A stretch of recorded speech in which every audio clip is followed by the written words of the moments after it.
अब जो है वही रिडॉक्स अभिक्रिया जो है पहला, दूसरा, तीसरा जो है उदाहरण आप देख चुके हो। चौथे उदाहरण छोटे छोटे जो है हम जो है वीडियो बनाए हैं ताकि जो है आपका कॉन्सेप्ट एकदम क्लियर हो, क्योंकि जब तक ये क्लियर नहीं होगा तो आप समझ नहीं पाओगे। फिर से हम रिपीट कर रहे हैं, अभिकारक पदार्थ से जो है आपको देखना है और उत्पाद को भी ध्यान देना है कि ऑक्सीजन ग्रहण किया है या हाइड्रोजन ग्रहण किया है, या ऑक्सीजन को जो परित्याग किया है या जो हाइड्रोजन का परित्याग किया है। अपचयन ऑक्सीकारक आपको पहचानना है। हाइड्रोजन ग्रहण या ऑक्सीजन का परित्याग अपचयन होगा, और जो आपका यौगिक है वो क्या होगा, ऑक्सीकारक होगा।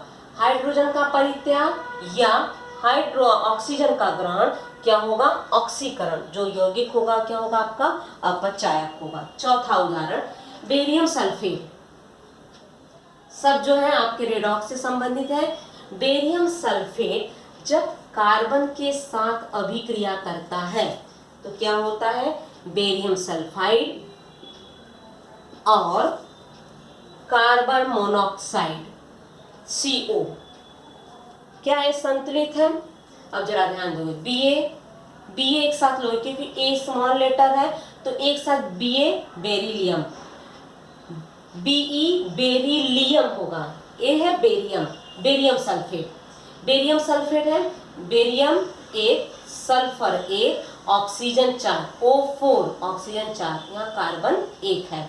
अब ऑक्सीजन 4 है, क्या यहाँ ऑक्सीजन 4 है, बिल्कुल नहीं है, तो 4 हम नीचे नहीं लिखेंगे। क्या कहा गया है, यौगिक के सामने 4 लिखना। अब हम जब 4 लिख दिए हैं, 4 कार्बन होगा, 4 ऑक्सीजन होगा, यहाँ तो कार्बन 1 ही है, तो हम इसके आगे भी 4 लिख देंगे। ये हो गया आपका संतुलित समीकरण। अब आपको बताना है कि यहाँ पे अपचयन हो रहा है कि ऑक्सीकरण हो रहा है। अब जरा ध्यान दोगे, बेरियम सल्फेट, अब यहां से जाएंगे बेरियम सल्फाइड, क्या हो रहा है देखते ही आपको मालूम हो जाएगा। इसमें क्या हो गया, ऑक्सीजन निकला है, तो ऑक्सीजन का क्या हो गया है, परित्याग। ऑक्सीजन का जब परित्याग होता है तो क्या होता है, अपचयन। अपचयन हुआ तो कौन सा जो है यौगिक आपका ऑक्सीकारक होगा, बेरियम सल्फेट। तो बेरियम सल्फेट जो है क्या होगा, ऑक्सीकारक होगा।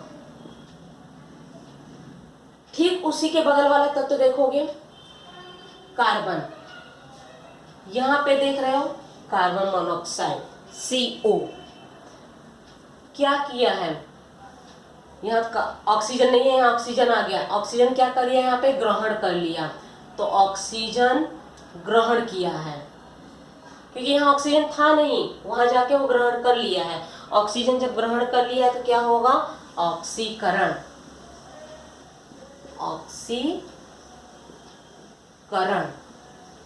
ऑक्सीकरण है तो अपचायक होगा, तो अपचायक कौन सा होगा, कार्बन, तो कार्बन जो है अपचायक होगा।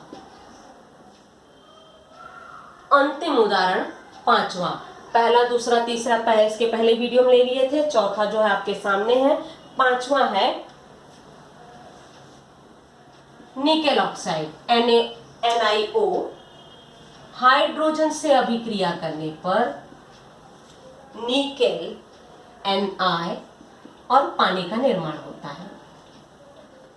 अब जरा इसमें ध्यान दोगे, NiO तो इसका इससे ले लो, देखते ही आप पहचान जाओगे NiO, यहाँ O गायब है, तो ऑक्सीजन क्या किया है, परित्याग, ऑक्सीजन का परित्याग।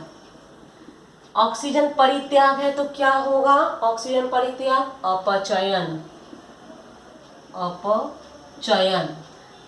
अपचयन है तो जो यौगिक जो है ऑक्सीजन बाहर किया है, कौन सा यौगिक है, निकेल ऑक्साइड NiO, क्या होगा, ऑक्सीकारक।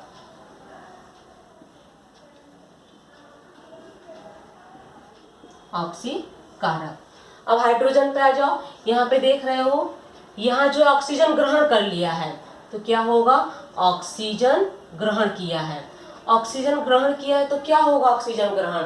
ऑक्सीकरण होगा, ऑक्सीकरण। ऑक्सीकरण जो है कौन सा यौगिक या तत्व अपचायक है? तो हाइड्रोजन, तो हाइड्रोजन अपचायक है। कॉन्सेप्ट उम्मीद करते हैं कि आपको जो है अच्छे से समझ में आया होगा। पहले जो हम जो नोट्स दिए हैं उसको जो है पहले दिमाग पे कॉन्सेप्ट क्लियर करो, क्योंकि एक तत्व जो है समीकरण दिए गए हैं आपको हाइड्रोजन और ऑक्सीजन के आधार पे ही रहेंगे। ऑक्सीजन और हाइड्रोजन को ही देख के आपको बताना है कि अपचायक और ऑक्सीकारक पदार्थ कौन कौन से हैं। आपको समीकरण दिए जाएंगे, एक उदाहरण आपको स्वयं लिखना होगा। तो जो इन पांचों में जो आपको अच्छा लगे तो उदाहरण जो बार बार आप हल करते रहो।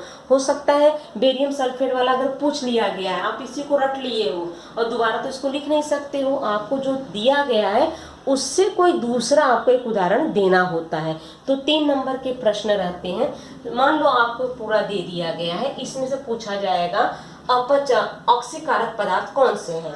तो ऑक्सीकारक पदार्थ कौन से होंगे? Nickel oxide. तो आपको ये सब लिखने की जरूरत नहीं है, तो आपको समझाया गया है। आप नंबर 1 डाल के लिखोगे निकेल ऑक्साइड ऑक्सीकारक पदार्थ है। फिर इसके बाद दूसरा प्रश्न होगा अपचायक कौन सा पदार्थ तत्व है? तो हाइड्रोजन अपचायक तत्व है।